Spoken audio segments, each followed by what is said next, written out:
Hello friends, Krishna કિચનમાં આપનું સ્વાગત છે। આજે આપણે બનાવશું મેંગો બ્રેડ પુડિંગ। આપણે એના માટે લીધું છે 1.5 વાટકી દૂધ, 1 વાટકી મેંગોનો પલ્પ, 8 બ્રેડના પીસીસ જેને મેં એની કિનારી કાઢી લીધી છે। આમાં છે 4 થી 5 મોટી ચમચી સાકર જેને આપણે કેરેમલાઇઝ કરવાની છે। આ દૂધમાં નાખવા માટેની સાકર છે અને આ છે આપણો કસ્ટર્ડ પાવડર। હવે આપણે મેંગોને અલગથી ક્રશ કરશું,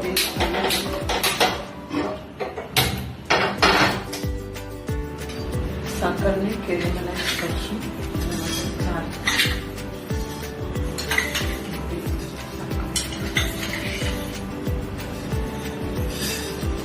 ટોટલ 5 મોટી અને હવે ધીમા તાપે કેરેમલાઇઝ કરીશું।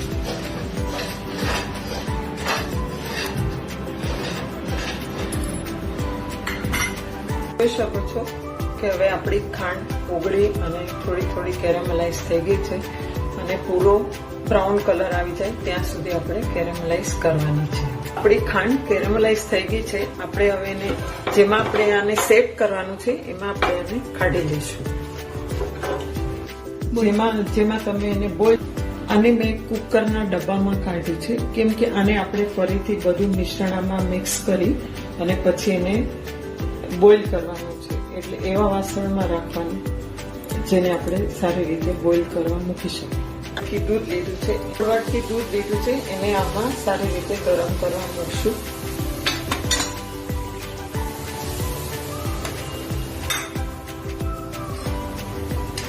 એમાં આપણે 2 ટેબલ સ્પૂન ખાંડ નાખીશું।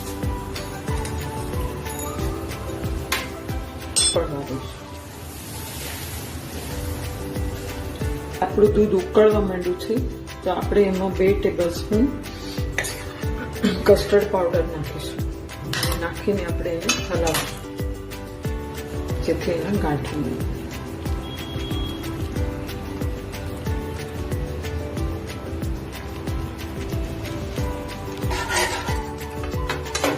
હવે ઘટ થઈ ગયું છે તો આપણે એમાં પહેલા બ્રેડ નાખીશું, ધીરે ધીરે નાખશું, એને હલાવતા રહીશું, થોડા નાખીને હલાવશું।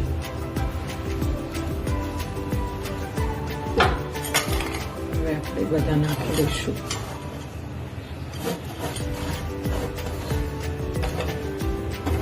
કે મેંગોનો પલ્પ લીધો છે એને પણ ધીરે ધીરે નાખીને હલાવતા રહીશું।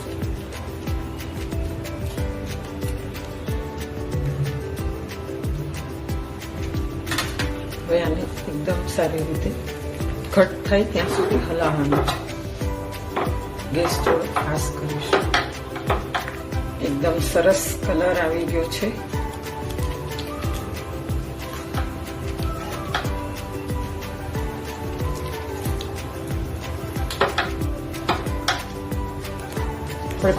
આપણે એને 5 મિનિટ હલાવીને આવું ટેક્સચર આવે ત્યાં સુધી એને હલાવવાના છે સારી રીતે। આ મિશ્રણ આપણું રેડી છે, આવું ટેક્સચર આવે ત્યાં સુધી આને આપણે હલાવવાનું છે। આપણે જે સાકર કેરેમલાઇઝ કરી હતી એના ઉપર આ મિશ્રણને પાથરી દઈશું।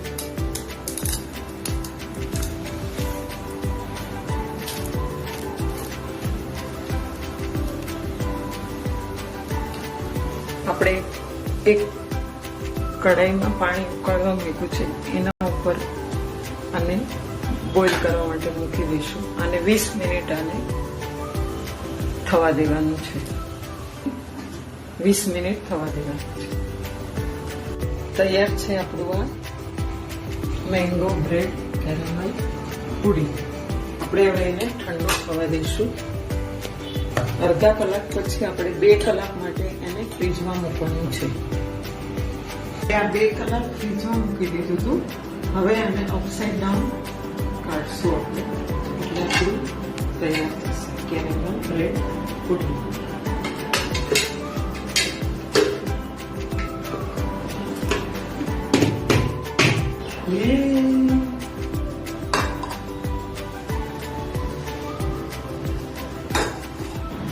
આ છે આપણું મેંગો બ્રેડ પુડિંગ.